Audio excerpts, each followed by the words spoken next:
le vif du sujet et que je ne vous présente les orateurs qui sont tous à ma droite, je vais juste vous demander d'aller sur le site www.menti.com que vous voyez là, sur vos smartphones ou sur votre laptop, ça revient au même. Samedi 25 juillet 2020, de 13h à 15h, il s'est tenu au Presse Club Bruxelles Europe une conférence de débat avec la presse congolaise sur le thème « La crise du peuple congolais ou le développement suspendu ». À l'initiative de cette rencontre, un cercle factuel de réflexion qui, au vu de la situation actuelle de la RD Congo, considère qu'il est plus que temps que quelque chose se fasse dans la diaspora et au pays. Quoi ? En introduction, les organisateurs ont demandé à l'auditoire via une application d'introduire au moins un mot qui caractérise le Congolais, la diaspora congolaise et enfin les politiciens congolais. Et les mots suivants sont apparus pour le Congolais. Attentiste, disparate, rêveur, nombriliste, bavard, passif, inactif. Division, généreux, fier, responsable, soucieux de son pays, indifférent, jalousie, généreux, tribal, divisé. Et des politiciens, ceci est ressorti, égoïste, manque d'ambition, impudique, incompétent, ne croit pas à son pays, avide. Le décor ainsi planté, les communications ont commencé.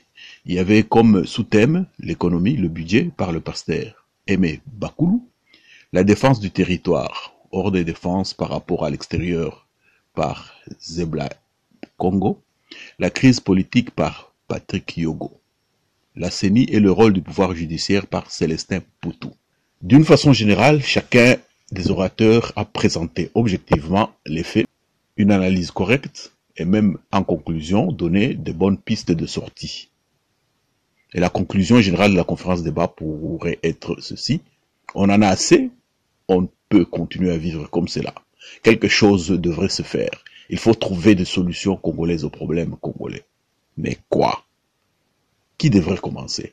Par où? Lors des échanges, la question suivante a été posée aux organisateurs par l'Info en ligne des Congolais de Belgique. C'est Cheikh Fita pour Info en ligne des Congolais de Belgique. D'abord, félicitations pour ce travail assez objectif de réflexion et diversifié par rapport à la situation politique générale de notre pays. Moi, j'ai juste une question d'un point de vue d'organisation. En fait, qui a pris l'initiative de cette organisation et pour quel objectif? Voilà ma question. Merci beaucoup pour votre question, M. Cheikh Fita. L'organisation de cet événement a été faite sous l'égide d'un cercle de réflexion qui est tout à fait factuel. On n'a même pas déterminé de nom. Pour nous, on se dit juste il faut que le changement est salema. Alors, on se rencontre quand on peut, on discute. Quand on voit quelqu'un qui passe sur les réseaux et qui explique la situation, on l'interpelle, on lui demande de s'associer à nous, de discuter, d'exposer sur un thème qui nous tient à cœur. Et c'est ce que nous avons fait ici aujourd'hui. À l'issue de la conférence, une phrase célèbre m'est revenue à l'esprit. L'enfer, c'est les autres. Pourquoi? Quand on tape cette phrase dans Google, voici la réponse qui apparaît. Cette citation est une des plus fameuses de Jean-Paul Sartre. Elle achève la pièce de théâtre Huis clos, écrite en 1943. Huis clos relate l'arrivée de 3 personnages en enfer, 2 femmes et un homme cherchant à comprendre ce qui a pu les y conduire et quel est leur châtiment. Ils comprennent rapidement qu'il n'y a pas de bourreau, car chacun de 2 autres est le bourreau pour le 3e. Leur châtiment consiste à vivre pour l'éternité, tous les 3, à coexister, à se détester et à se supporter. Moralité: en ce XXIe siècle, au vu de l'évolution de la société humaine dans tous les domaines, est-il nécessaire d'essayer d'inventer la roue quand on est confronté à des problèmes en tant qu'individu ou en tant que communauté?